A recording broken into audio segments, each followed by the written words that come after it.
आप सभी का बहुत बहुत स्वागत है अष्टावक्र गीता के इस 14वें प्रकरण के तीसरे सूत्र में।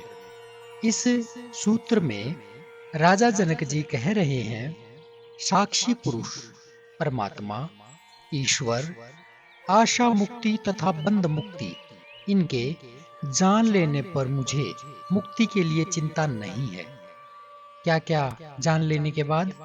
साक्षी पुरुष परमात्मा ईश्वर आशा मुक्ति तथा बंध मुक्ति यानी बंधन मुक्ति, इनको जान लेने के बाद किसी प्रकार की कोई चिंता है ही नहीं। देखिए, ये जो सारा संसार है, इसके होने का कारण और इसका आधार केवल एक ही चेतन सत्ता है, जिसे भारतीय अध्यात्म ने ब्रह्म कहा है। इस ब्रह्म का स्वरूप है सत्यम ज्ञानम अनंत ब्रह्म। यह ब्रह्म सत्य है, शाश्वत है, ज्ञान स्वरूप है और अनंत स्वरूप है। सृष्टि के समस्त स्वरूप इसी के स्वरूप है। ब्रह्म से भिन्न कुछ भी नहीं है। समस्त प्राणी जगत के भीतर वही चेतन तत्व ब्रह्म विद्यमान है, जिसे आत्मा कहा जाता है। देह और इंद्रियों आदि के संयोग वाला यह आत्मा ही जीव है। यह जीव और ब्रह्म का अभेद संबंध है, जिसे गुरु आत्मज्ञानी शिष्य को उपदेशित करता है, उसे बताता है। अयम आत्मा ब्रह्म, यानी यह आत्मा ब्रह्म है। तत्वमसि, वह तू ही है। वह यानी कौन? ईश्वर। ब्रह्म, तू यानी जीव, असि यानी है।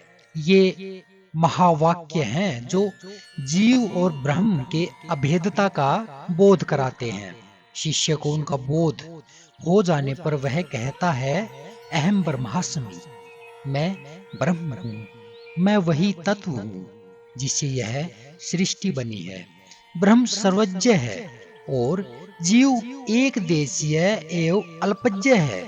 इस अल्पज्ञ स्वरूप में जो चेतन तत्व आत्मा है, वही ईश्वर है। दोनों का अभेद संबंध केवल चेतन में होता है।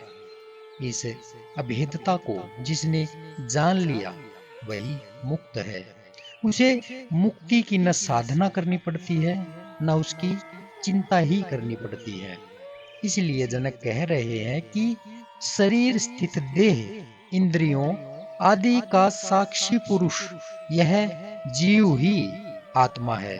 जिसने इस साक्षी पुरुष आत्मा को जान लिया, उसने इस परमात्मा यानी परम आत्मा उसको जान लिया, उसने ईश्वर को जान लिया। आत्मा अल्पज्ञ है और परमात्मा सर्वज्ञ है। उसी को परम आत्मा यानी जो आत्माओं में श्रेष्ठ है कहा जाता है। ऐश्वर्य के कारण उसे ईश्वर कहा जाता है।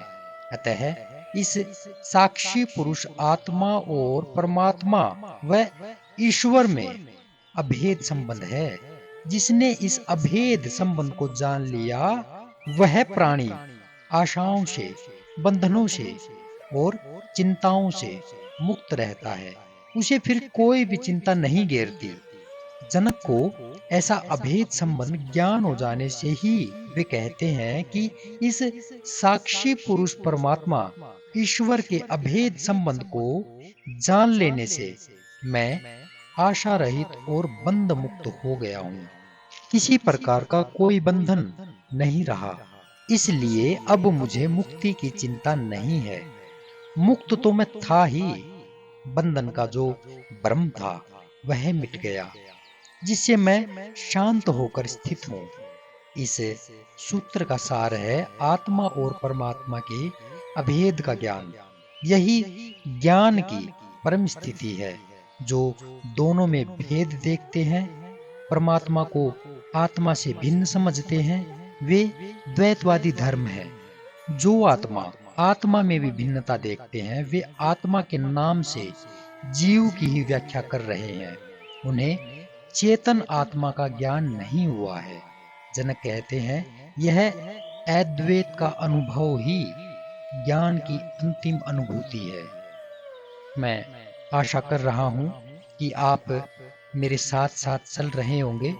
कुछ बातें थोड़ी सी शब्दों के कारण जटिल लग रही होंगी, लेकिन वो जटिल है नहीं, क्योंकि हमारा जो दिमाग है, हमारा जो मन है, वो उन शब्दों को प्रोसेस नहीं कर पाता। उन शब्दों के साथ जीवन में जो घटनाएं हैं, जीवन की जो इमेज है, उनको देख नहीं पाता, उनके साथ एक बद्ध नहीं हो पाता, उनके साथ जुड़ नहीं पाता। और जब हमारा दिमाग इमेज नहीं बनाता किसी शब्द के पीछे, तो वो शब्द उसे थोड़ा सा कठिन प्रतीत होता है। इसलिए हो सकता है बीच बीच में कहीं पर थोड़ी सी बातें कठिन लगी हों, लेकिन वो कठिन नहीं है। जैसे ही आप शब्दों के खेल से बाहर निकलेंगे, उनको समझ करके आगे बढ़ेंगे, तो ये शब्द ही आपके लिए मुक्ति का कारण बनेंगे। ये शब्द ही आपको शब्दों से मुक्त कर देंगे।